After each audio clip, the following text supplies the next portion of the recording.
આજે આપણે પાણીપુરી બનાવીશું. પાણીપુરી માટે આપણે મીઠી ચટણી બનાવવાની છે. એટલે 50 ગ્રામ ખજૂર લીધી છે, 50 ગ્રામ આંબલી. હવે એને સરસ ચોખ્ખા પાણીએ ધોઈ કાઢીએ.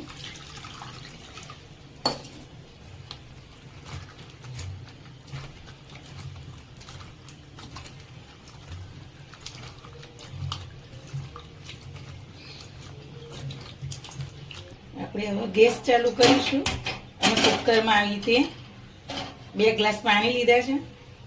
પાણી ગરમ થાય એટલે આંબલી અને ખજૂર અંદર નાખીશું. ગરમ થઈ ગઈ છે. હવે આપણે અંદર ખજૂર આંબલી નાખી દઈએ.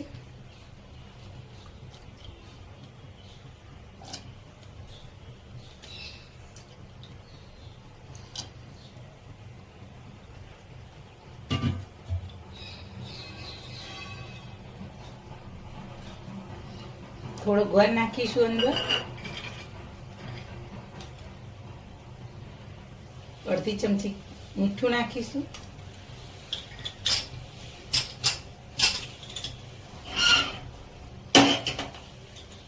કુકરનું ઢાંકણું બંધ કરી અને એક વિસલ મારી દઈશું.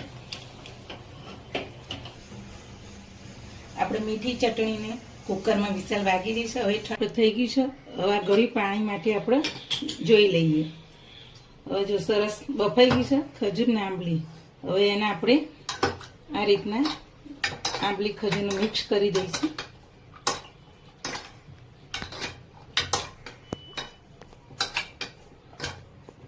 સરસ મિક્સ કરીને પછી ચારા વખતે ગળી લઈએ પાણીને.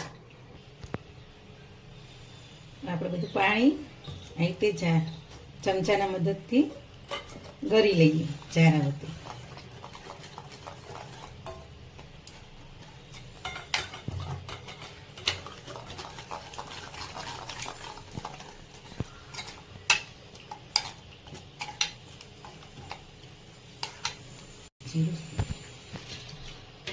આપણે પાણી ગળીને સરસ તૈયાર કર્યું. હવે એમાં મસાલા કરીશું. પછી નાખવાનું છે સંચર પાવડર અડધી ચમચી,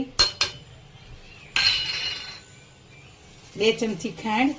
ગોળ થોડો નાખ્યો તો પણ થોડી ખાંડ આપણે નાખીએ. 1 અડધી નાની ચમચી લાલ મરચું, 1 નાની ચમચી શેકેલા જીરાનો પાવડર. બધું મિક્સ કરી દઈએ આપણે.